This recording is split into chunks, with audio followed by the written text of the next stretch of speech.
one of the institutes at the Russian Academy of Sciences, but we don't have time to entertain all of them. I'm going to condense the first two questions into one, and then we'll move on. The question is, Mr. LaRouche, you often state the very true idea that money is not a measure of value. My question is, shouldn't we modify this statement by adding one word, and that is that money is not a measure of use value, because money does not express the true measure of the worth of a thing, and even more so, cannot put a value on a creative idea.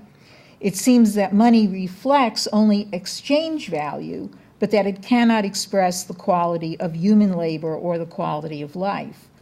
Related to this, wouldn't it be a more viable argument for the new economy if after, on the one hand, we make the negative statement that money is not a measure of value, that we then go to the essential question of what is the true measure of value? Obviously, you give the answer to the question in your theories when you speak about the criterion of the higher hypothesis of the economy. This criteria is potential relative population growth expressed through rising physical, economic, productive powers of labor per capita, per household, per square kilometer. But isn't that still a statistical criterion evaluation of the results of production? How do we go about uncovering an essential equivalence in the exchange of different types of things? I guess what I am really asking is, what is the puzzle of the great power of money? What is the value equivalent of money, and what is actually flowing in so-called monetary flows? Well, the point is, it's a very much of an embarrassment. Marx is an embarrassment to a Marxist. Because he was, first of all, he was a British agent.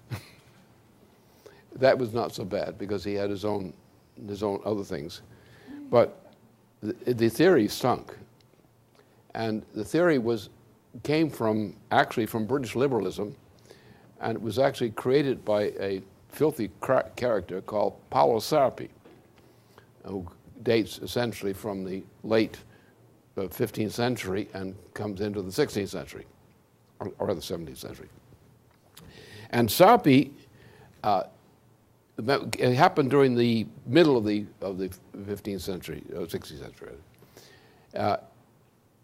In what's the attempt to crush the great reform led by Nicholas Acusa in economics and science, which was launched in 1492 by the Habsburgs.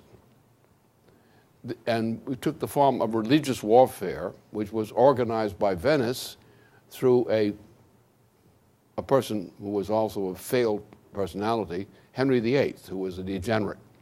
And Henry VIII was run by Venice in an attempt to destroy the launching of the system of republics, which had been launched out of the Florentine reform in the middle of the century. So along came a guy who was another Venetian agent, Paolo Sarpi, who organized a system. It was an anti-Aristotelian system. Now, Aristotle's system was no good either. Russia was cursed, of course, by Aristotle, and also cursed by Sarpi, but in the form of Karl Marx and Adam Smith. Now, what happened is the question of value, and this is the crucial question here. The question of value, or the nature of economic value. Money, first of all, the very idea that value can be located in an object is nonsense. This is one of the reasons why our economists generally are so incompetent. A product does not have intrinsic social value. It can't. What we use with the money system was developed in a successful form in the Massachusetts Bay Colony up until the time that the colony was repressed. What the what was introduced to Europe from the United States, or what became the United States, in the Massachusetts Commonwealth, was the concept of a credit system. Now, the U.S. Constitution is based on a credit system, not a monetary system. The only times we've had a monetary value put on the United States was from British oppression. The British shoved it down our throats. The American system of the Constitution does not believe in an Adam Smith system. Adam Smith is something which is laughable. Only fools believe in Adam Smith.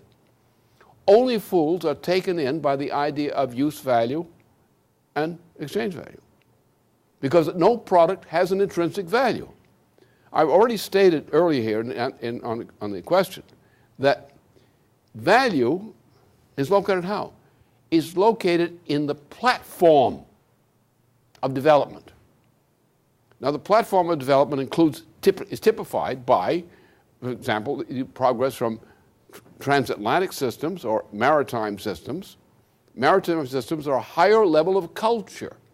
Therefore, they are more productive than non-maritime systems. The maritime system itself is a universal platform which defines a whole range of levels of value, economic value. Then you have the riparian system. Now, what the riparian system did, as developed by Charlemagne, and the first modern economy was actually developed under Charlemagne, because Charlemagne was the first one to define a currency and other sort of things. But the riparian system was crucial. When you connected the river systems of the inner European continent, you connected them by canals. And the system developed by Charlemagne exists to the present day. That's the advantage of Europe, is the development of the riparian system. And the riparian system is the basis for developing the railway system, which is more efficient than the riparian system. But it was modeled on the riparian system. And so therefore, then the use of higher forms of power, steam power, again, a higher level. So where is the increase in value? The increase in value lies in a properly defined infrastructure. Public infrastructure, or what's called public infrastructure, not in individual investment. Now what happens is somebody comes along and makes an invention, which in general is an improvement within the context of a certain kind of infrastructure, which I call these levels. And therefore, what is value? Value is determined by the effect. Economic value is by the effect of the introduction and spread of a technology which increases, which exploits the level of the platform to improve things within the platform. Now, which have a certain platform of development, like the progress to a maritime system is a platform. The progress to a riparian system for development of the interior of planets, of territories, is a system. The addition of powered transportation, which is railway systems, as opposed to simply water navigation by various methods. Then the development to still higher levels. We're now at the level of thermonuclear fusion. That's a platform. It has a whole area of things. Now, with the increase in productivity per capita and per square kilometer achieved through things like NWAPA, you are going to have another leap in general productivity of all people, a higher standard of living. Now, in the end, when you talk about use value, you should be talking about the standard of living, the quality of life per capita, which you're achieving by these developments. So therefore, this whole idea of exchange value and use value is nonsense. Now, what happened is, you would think that with this experience of humanity in making breakthroughs in systems, you would think that we would base our definition of value on development of systems, and maturation of systems. But we don't. We talk about individual products. individual initiative. And individual initiative often breaks down to some form of thievery or another, which is not a particularly good idea. So, therefore, what happened is, now you have Sarpi comes along. Aristotle, first of all, said, there's no such thing as creativity. Human creativity is not allowed. That's Aristotle. And he got into trouble with, theologically, because they applied it to theology, and his theology was, well, the universe, God, when the universe was completed, God went dead. That's Aristotle. And this was pointed out by a number of people who criticized Aristotle relatively in the times of Christ, in the time of the Christians. And said this is not true. God did not become non-creative. When Aristotle demands that God becomes non-creative. And therefore man is non-creative. You're having a fixed system. Well, this is the system of slavery, the system of serfdom, this sort of thing. Children must be limited to what their father and grandfather and so forth did before them. They must not change things. They must focus. So, in any case, the value lies essentially in two things. It lies in the breakthroughs to a higher level of system, a platform. Then within the context of the platform, mankind makes contributions which exploit the potential of the platform. The circulation of these ideas improves man's ability to live and ability to progress. And we always should be searching for a platform at a still higher level.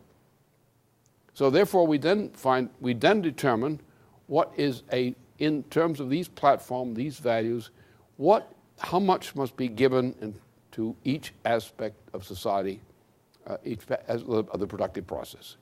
Like agriculture. We made a revolution in the United States in terms of agriculture during the period of the Civil War. These kinds of things. This determines value. So therefore, you take a credit system which is based on the platform you're operating on, as in the Massachusetts Bay Colony. You have a certain level of productivity which you know is available. So therefore, you assess the benefit that you're going to get from production per capita by that platform. That's the value. That's what you're using up the contribution of that platform. Now you make an addition to this in terms of additional products, even without a technological change. But somebody just makes a slight change, an improvement, produces where production wasn't there before, and you know what the relative values are in terms of a credit system. That is, how much you must allow to compensate for using up something that you've invested in. So that what we use is should use, and when we have done it, we've succeeded. We should use actually a planned system of values and operate within a planned system of values. Now, when we were operating under a fixed exchange rate system, as defined by Franklin Roosevelt, we had a successful system. That's what he developed. It continued into 1968. What happened, though, is what was used, and Kennedy fought to maintain that higher level by what he did, first of all, in forcing London not to shut down the steel industry, one of his first fights. Then he fought for what? For the space program, which gave us more technological progress and productivity than anything that had been developed before that time. It was tremendous. It was shut down in 1967-68. We were getting the space program developed, but the attrition in what we were accomplishing was higher. For example, the space program was giving us 10 cents worth of technology for every penny we spent on it, in terms of technology. We shut it down. So therefore, it's going by this platform approach that you can find a level at which you can say, well, at this level, this is what things cost, and therefore if you're going to make an investment, you're going to take this cost into account, and that's the price you're going to put on it. But what we really try to do, because since there's always attrition, you have to always go to a higher level of development. So you estimate these things, and if you're a competent manager, if you're a competent industrialist, you're a competent engineer in a firm, you can probably estimate what this will be. So your capital investment is good guesswork by a specialist who knows what the devil they're doing. It's that simple. There is no intrinsic value, but what happens with Adam Smith, or with Sarpi, and Adam Smith is nothing but a copy of Sarpi. Adam Smith says, mankind knows nothing about value. All mankind knows is pleasure and pain. That's Adam Smith, pleasure and pain. And then the monetary system, that is a result of that. The problem here is that when people use these ideas of Adam Smith, who says that mankind's behavior is not based on knowledge of what the effect is. Mankind's behavior is based on pleasure and pain. They don't like pain and they want pleasure. That's Adam Smith. That's the British system. Now, therefore, if you have a control over the monetary process by controlling finances, now you can determine who lives and who dies. And you get by with it by the pleasure-pain principle. And the United States always worked well under our system.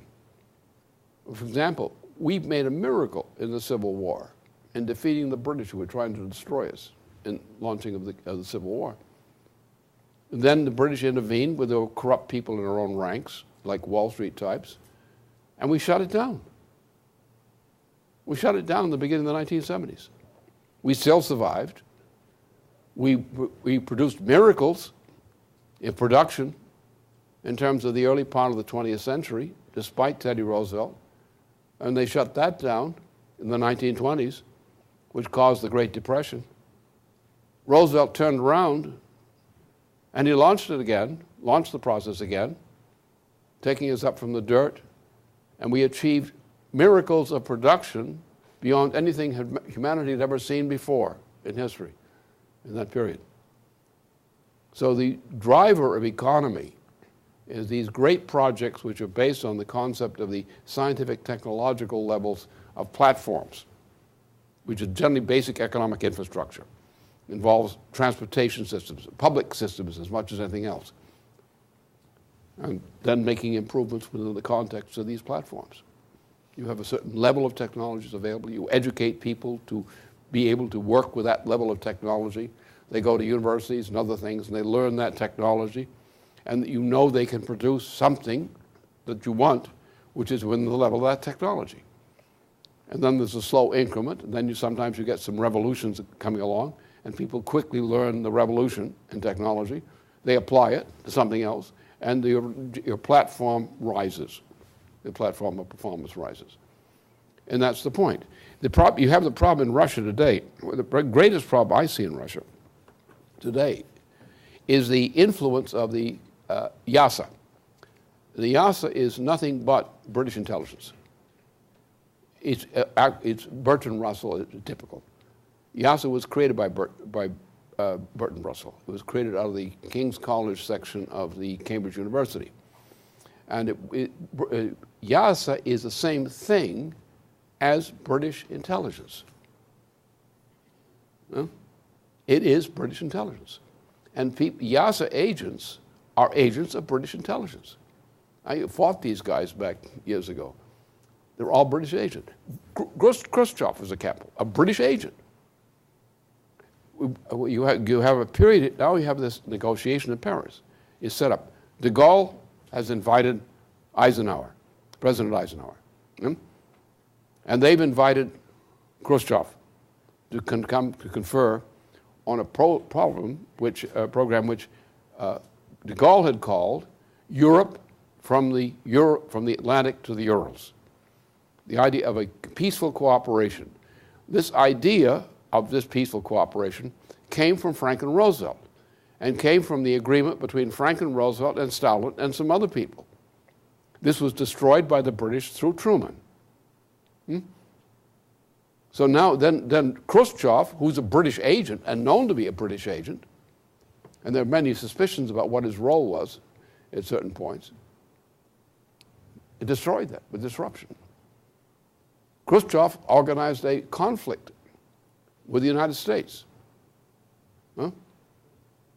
That project, in order to disrupt the relationship between the United States. We operated, those of us who operated in the 1970s, we operated to break through, and I got an approach from a Soviet general who was working in the United Nations, saying we should, the United States government, new administration of Reagan should talk with the Soviet Union about this kind of problem, which had been pushed already by people like Eisenhower and by de Gaulle earlier, and also by MacArthur in his own time.